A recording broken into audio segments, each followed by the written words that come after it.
First encounter.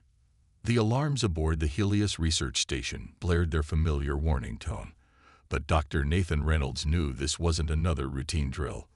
Through the reinforced viewport of his laboratory, he watched as the sleek, crystalline vessel of the Lumini delegation approached, its surface gleaming like polished obsidian in the starlight. Incoming diplomatic vessel requesting emergency docking procedures, the station's AI announced, its usual calm voice carrying an edge of urgency. Medical assistance required.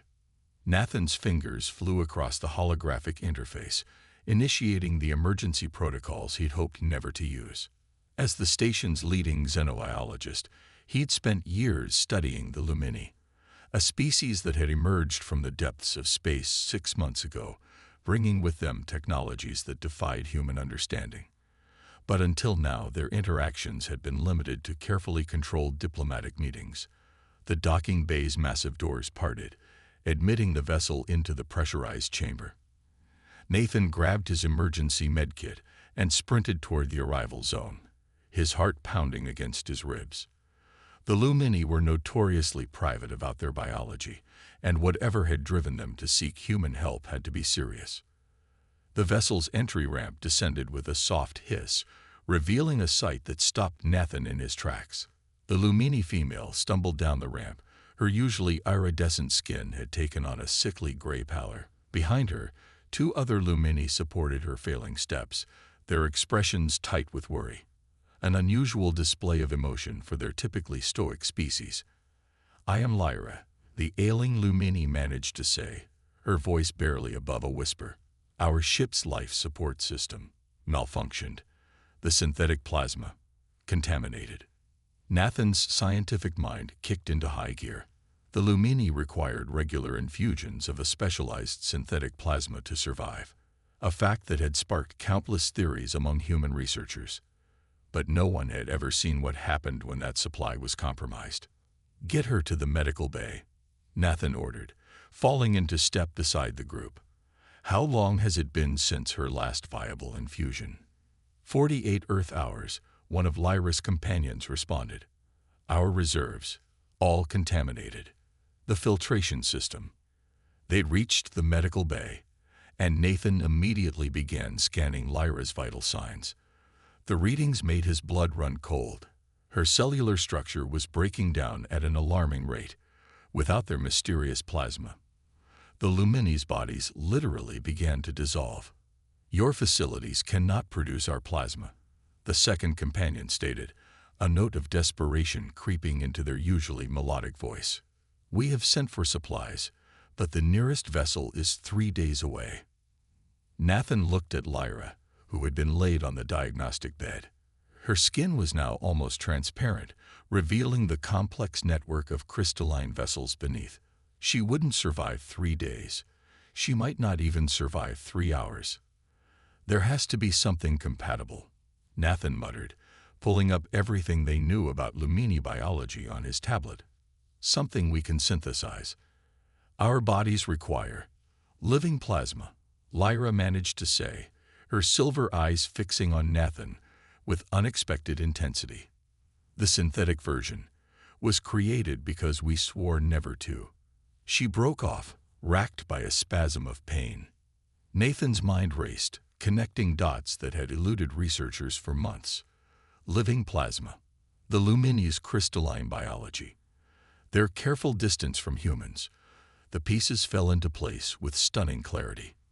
"Your hemophores," he breathed. "Blood drinkers. The synthetic plasma isn't just sustenance, it's a replacement for—" "Yes," Lyra's companion confirmed, their tone heavy with ancient shame.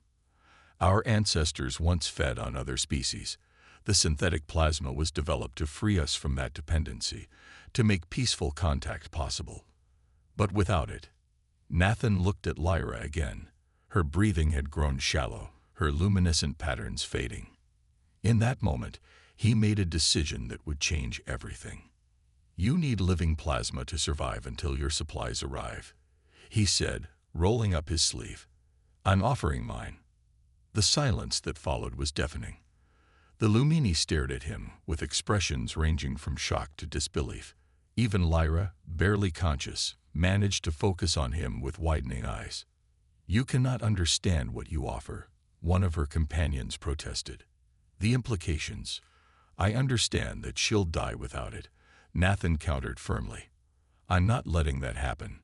Not when I can prevent it." He approached Lyra's bedside, holding out his bare wrist. "I'm giving you permission, Lyra. Take what you need to survive." As their eyes met, something passed between them, an understanding that transcended species. With trembling fingers, Lyra reached for his offered wrist. Her touch was cool, sending shivers up his arm. "You truly wish to save me," she whispered, her voice filled with wonder. "Even knowing what I am." The effect of Nathan's blood on Lyra was immediate and startling. Color rushed back into her crystalline skin, the iridescent patterns beneath its surface pulsing with renewed vitality.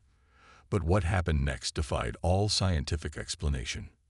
The medical bay's monitoring systems erupted with warnings as Lyra's biological readings spiked off the charts. Her companions stepped back, their silver eyes wide with astonishment as waves of energy began radiating from her body. "This is impossible," breathed Xander, the elder of her two companions. "Human blood should be toxic to our kind. It's why we developed the synthetic plasma. Unless—" Nathan barely heard him. The moment Lyra had begun feeding, he'd felt something extraordinary, a mental connection forming between them. Through it, he experienced fragments of her memories. Vast crystal cities beneath alien suns, centuries of isolation, and an ancient secret that her people had buried so deeply that even they had forgotten it. "Nathan," Lyra gasped, finally releasing his wrist. Her voice had taken on a resonant quality that seemed to echo through both air and mind. "What have you done to me?" The wound on his wrist sealed instantly, leaving behind a small pattern of crystalline scarring. Nathan stared at it, then at Lyra, whose transformation was continuing before their eyes. The geometric patterns beneath her skin had begun shifting, forming new configurations that Xander and his companion, Raven, clearly recognized. Their expressions transformed from shock to reverence. "The primal markings," Raven whispered, "but they were lost millennia ago, when we abandoned the old ways." Station security chose that moment to burst through the medical bay doors, led by Commander Diana Walsh. They froze at the sight before them, Lyra floating several inches above the diagnostic bed, surrounded by swirling energy, while Nathan stood transfixed beside her. "Dr. Reynolds," Walsh's voice cut through the tension, "would you care to explain why our sensors are detecting enough energy in this room to power the entire station?" Before Nathan could respond, Lyra's energy field expanded, enveloping him in its glow. The connection between them deepened, and suddenly he understood what was happening, why his blood had triggered this reaction. "Your people weren't always dependent on synthetic plasma," he said to Lyra, the knowledge flowing through their link. "You were something else entirely. Something that was changed. To protect the galaxy from us." Lyra finished, her eyes meeting his. "Or so we were told. The synthetic plasma wasn't just sustenance. It was a cage, designed to suppress our true nature." Commander Walsh's hand moved to her sidearm, but Xander stepped forward, his voice urgent. "Please, do not interfere. What we are witnessing, it should be impossible. Our most ancient texts speak of a time when our people could form symbiotic bonds with other species, sharing energy rather than simply consuming it. But that ability was lost, or—" he paused, his expression darkening, "taken from us." The energy surrounding Lyra and Nathan began to stabilize, forming intricate patterns that mirrored the markings on her skin. Through their connection, Nathan felt her confusion and wonder giving way to understanding and anger. "Our entire civilization is built on a lie," she said, her voice carrying both pain and revelation. "The synthetic plasma wasn't created to free us from dependency. It was designed to prevent this very thing from happening, to keep us from discovering our true potential." Nathan found himself supporting Lyra as she finally descended back to the diagnostic bed, her transformation seemingly complete. Her skin now bore permanently luminescent markings that pulsed in sync with his heartbeat, and her silver eyes had taken on hints of human brown around the edges. "The question," Commander Walsh said, cautiously lowering her weapon, "is why? Why would anyone go to such lengths to suppress your species' natural abilities?" "Because they were afraid," came a new voice from the doorway. Dr. Rena Patel, the station's head of xenorchaeology, strode into the medical bay, her tablet displaying ancient star charts. "I've been studying ruins that predate known civilization, and they all tell the same story, of a species that could bridge the gap between energy and matter, between different forms of life itself, a species that disappeared overnight, leaving behind only myths and warnings." Lyra touched one of the glowing markings on her arm, then reached for Nathan's crystalline scar. When their marks met, the energy in the room shifted again, forming images in the air around them. Star maps, biological diagrams, and scenes from a history that had been deliberately erased. "We were the guardians," she whispered, the memories flooding back through their shared connection. "We didn't prey on other species. We protected them, helped them evolve, kept the balance. Until something happened. Something that made our ancestors choose to chain themselves with synthetic plasma rather than risk." She broke off as another wave of energy pulsed through her, this one accompanied by a surge of information that made Nathan stagger. Through their link, he saw it all. A war that nearly destroyed the galaxy, a choice made in desperate times, and a warning about what would happen if the Lumini ever rediscovered their true nature. "Well," Commander Walsh said dryly, watching as the energy display subsided, "I believe this officially exceeds my pay grade. Dr. Reynolds, I trust you can handle whatever this is, and ensure it doesn't pose a threat to my station." Nathan nodded, still processing the implications of what they'd discovered. "I don't think we're dealing with a threat, Commander. If anything, we might be looking at the greatest breakthrough in interspecies relations since first contact. Or the beginning of a revolution," Lyra added softly, her transformed eyes holding secrets that would soon shake both their civilizations to their cores. In the days following Lyra's transformation, the Helios research station became a hive of careful activity. The medical bay had been converted into a specialized research facility, its walls now covered with holographic displays showing the remarkable changes in Lyra's biological structure. But it was the changes that couldn't be measured by instruments that fascinated Nathan the most. "The memories are becoming clearer," Lyra said, her transformed eyes following patterns that only she could see in the air around them. She sat cross-legged on the diagnostic bed, her crystalline skin emanating a soft glow that responded to her emotions.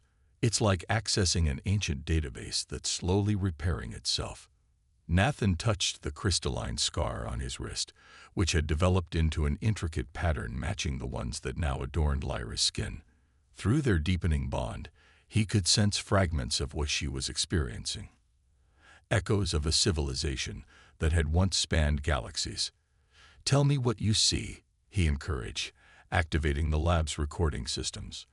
Dr. Patel had insisted on documenting everything, though they'd agreed to keep the full scope of their discoveries from both their governments for now.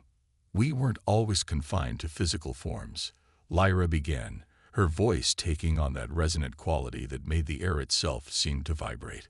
"My people could exist as both matter and energy, shifting between states as naturally as humans breathe. We were shepherds of life itself." The lights in the medical bay flickered as Lyra's energy field expanded, projecting three-dimensional images of impossible cities that seemed to be built from pure light. Through their connection, Nathan felt the weight of eons pressing against his consciousness. "The synthetic plasma," she continued, her expression darkening. "It wasn't just suppressing our abilities. It was suppressing our memories, keeping us from remembering what we once were, what we could be again." A soft chime announced Dr. Patel's arrival. The xenorchaeologist entered carrying an ancient artifact, a crystalline sphere that pulsed with its own inner light. "I think you need to see this," she said, placing it carefully on a sensor pad. We found it in the ruins on Kepler 186f.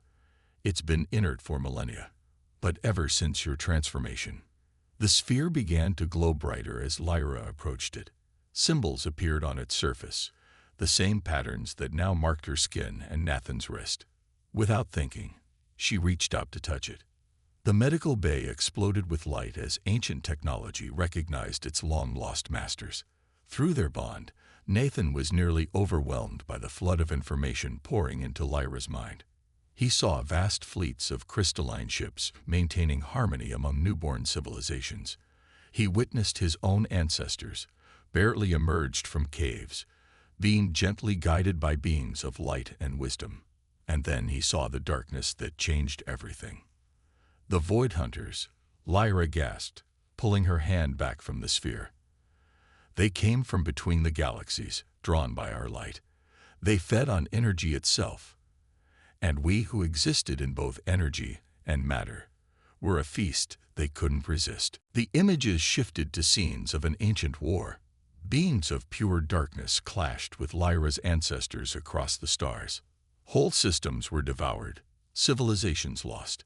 In desperation, the Guardians made their terrible choice: the synthetic plasma.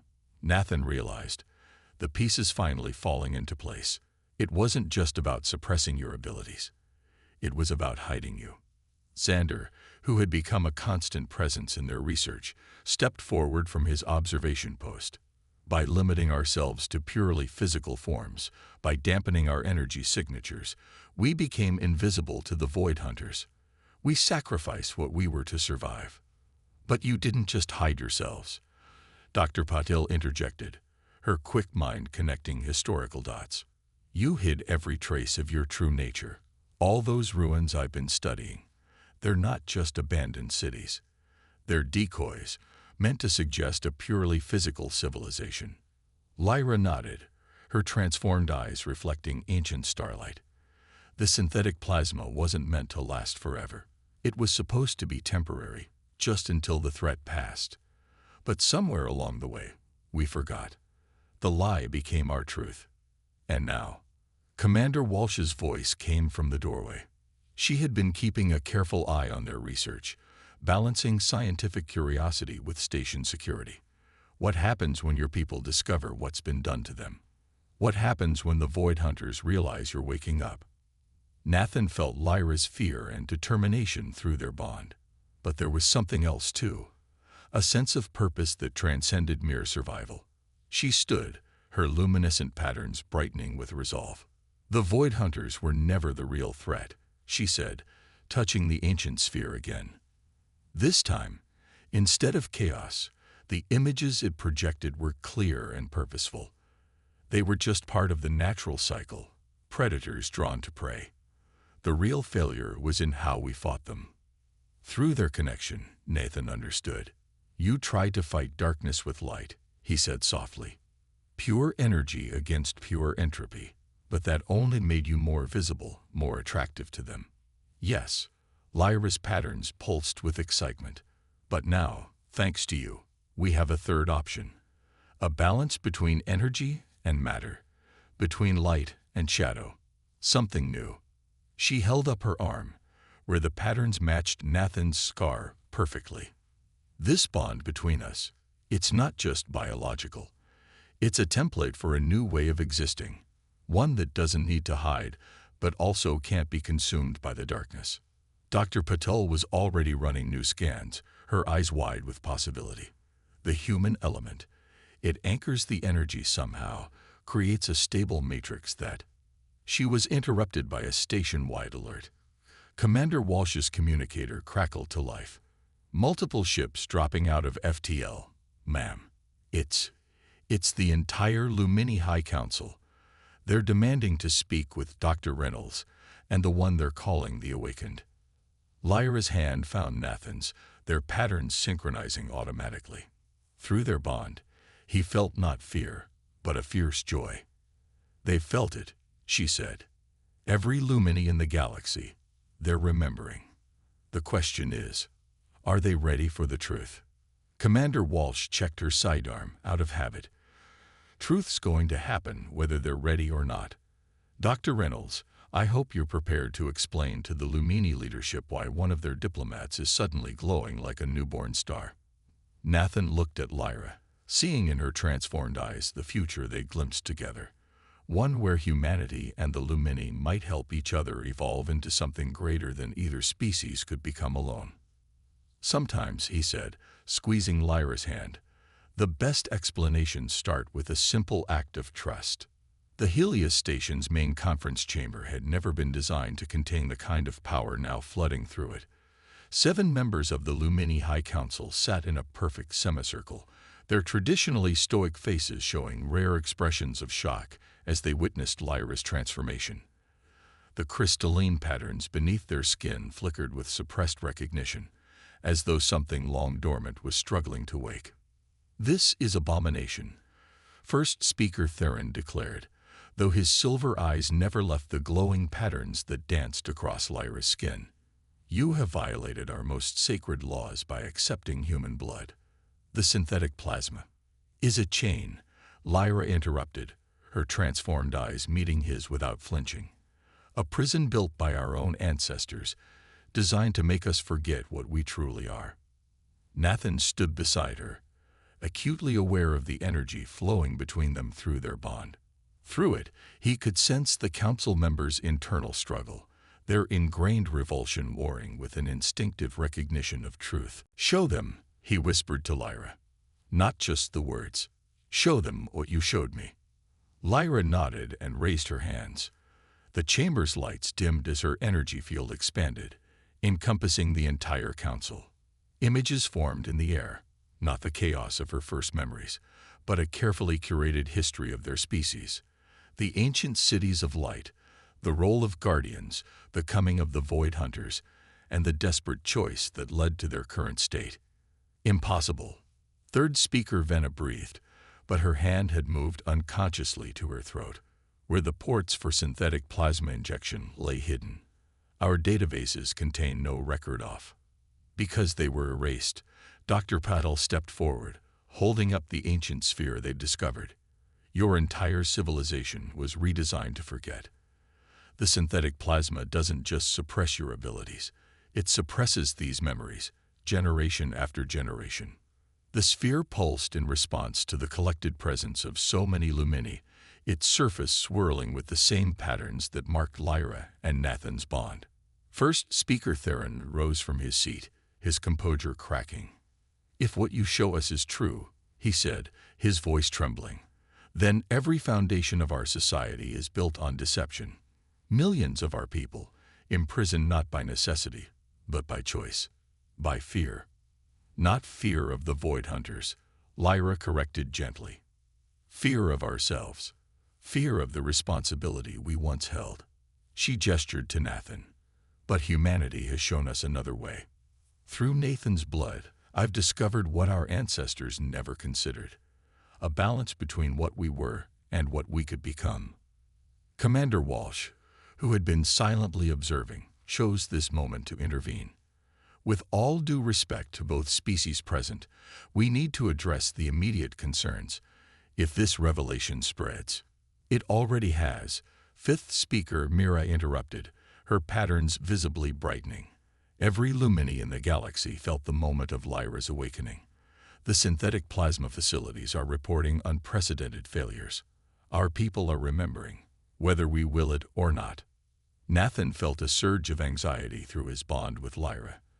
They had expected resistance from the Council, but this, a galaxy-wide awakening, was beyond their predictions. "The Void Hunters," he said, voicing their shared concern. "If all your people start awakening at once, we'll be visible again," Lyra finished, a beacon in the darkness.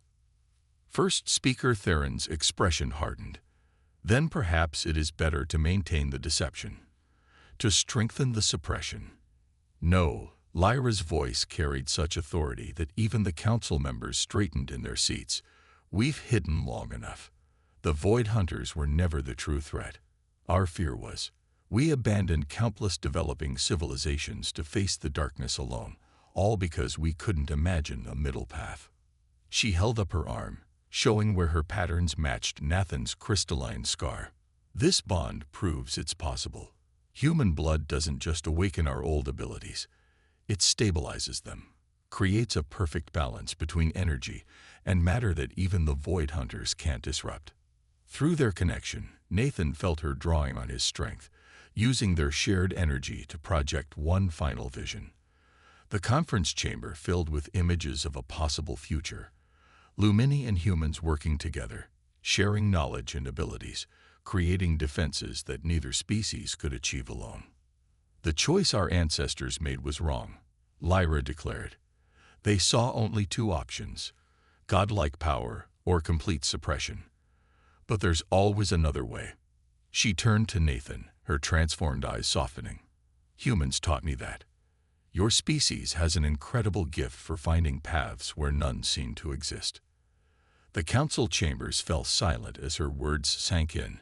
Nathan could feel the weight of history pressing down on them all, the fate of two species hanging in the balance. But through their bond, he sensed something else in Lyra, not just hope, but certainty. First Speaker Theron rose slowly, his own patterns beginning to pulse with long-forgotten light. You propose we end 50,000 years of separation, that we trust our species' future to an untested bond with humanity. I propose we stop living in fear, Lyra answered. The universe is changing. The Void Hunters are not the only threat out there, and humanity is not the only species that needs guardians. Together, we could be something new, not gods, not servants, but true partners in evolution. Nathan felt a tremor run through the station, not physical, but energetic. Through their bond, he sensed what Lyra already knew. Across the galaxy, more Lumini were awakening, breaking free from millennia of suppression. The tide of change was rising, and not even the High Council could stop it now. Commander Walsh's communicator crackled to life. Multiple anomalies detected in nearby space, ma'am. Something's coming through. The council members rose as one, their patterns flaring with ancestral recognition. Lyra's grip on Nathan's hand tightened as they all felt it, a darkness stirring between the stars, drawn by the light of awakening Lumini across the galaxy. Well, Nathan said, his crystalline scar pulsing in sync with Lyra's patterns, I guess we're about to test that balance theory sooner than we thought. The Void Hunters emerged from the darkness between stars like living shadows, their presence dimming the very light around the Helios station. Through the observation windows, Nathan watched as patches of space seemed to fold in on themselves, revealing entities that defied human comprehension. They're exactly as I remembered, Lyra whispered, her patterns pulsing with ancient recognition. Energy parasites drawn to the brightest lights in the cosmos. The station's alarms blared as more rifts appeared, surrounding them in a net of darkness. Through their bond, Nathan felt Lyra's determination override her fear.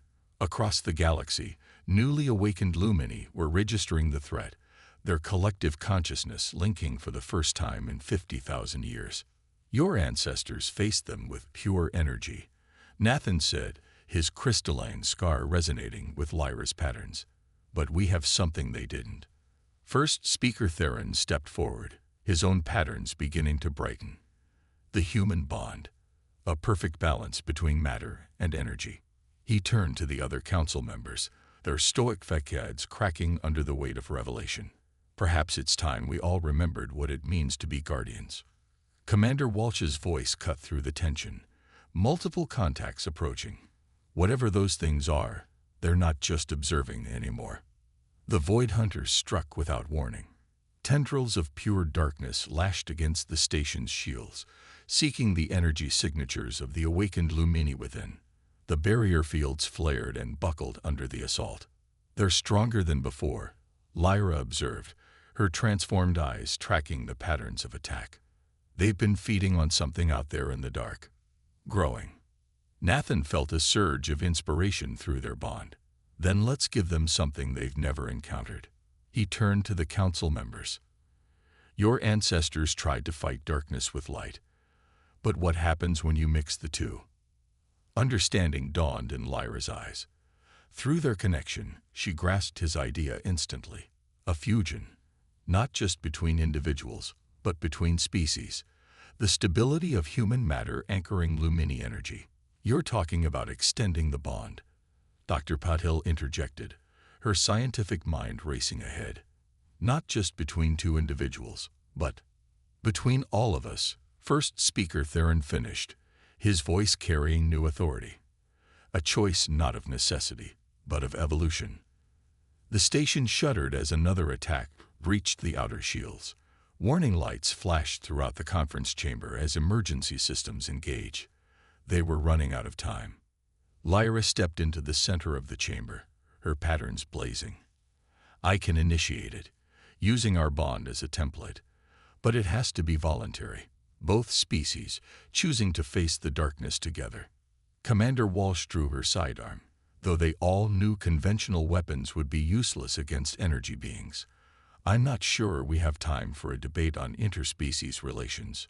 No debate needed, Nathan said, taking his place beside Lyra. Through their bond, he felt the potential building, not just between them, but throughout the station. Sometimes the best choices are the simplest ones. Who stands with us? First speaker Theron moved first, his dignity falling away in favor of necessity. One by one, the council members joined them, forming a circle. Commander Walsh hesitated only a moment before stepping in, followed by Dr. Patil and the other human crew members who had gathered. The Void Hunters sensed the building energy and redoubled their assault. The station's final shields began to fail as Lyra initiated the transformation. Through their original bond, she and Nathan created a template, a perfect fusion of human stability and Lumini power. The energy spread through the gathered circle, human and Lumini alike. The transformation was unlike anything in either species' history. Where Lyra's awakening had been dramatic and individual, this was subtle and collective. Crystalline patterns spread across human skin, while Lumini forms gained new density and permanence. Energy and matter found equilibrium, creating something entirely new. The Void Hunters breached the final barriers just as the transformation completed. They poured into the chamber like living darkness, seeking the feast of energy they had sensed. But what they found was unlike anything they had encountered in eons of hunting. The transformed humans and Lumini stood as one, their combined energy signatures neither bright nor dark, but perfectly balanced. Through their new collective bond, they understood the Void Hunters for what they truly were, not enemies to be destroyed, but part of the universe's natural cycle. A cycle that had been disrupted by the Lumini's retreat, and could now be restored. Nathan felt Lyra's consciousness brush against his, stronger than ever in their enhanced state. Together, they reached out to the Void Hunters not with fear or aggression, but with understanding. The darkness recoiled, then paused, experiencing something new, balance. They're not attacking, Commander Walsh observed, her newly crystalline skin pulsing with shared awareness. They're learning. As are we, first speaker Theron added, his transformed form embodying the perfect fusion they had achieved. Perhaps this was the true purpose of our ancient role, not to fight the darkness, but to help it find harmony with the light. The Void Hunters swirled around them, their patterns shifting from hungry aggression to something more complex. Through their collective bond, both humans and Lumini sensed the change, the beginning of communication with entities they had once only feared. As the immediate crisis passed, Lyra turned to Nathan, their original bond now just one strand in a greater tapestry of connection. This goes beyond anything our ancestors imagined. Not guardians standing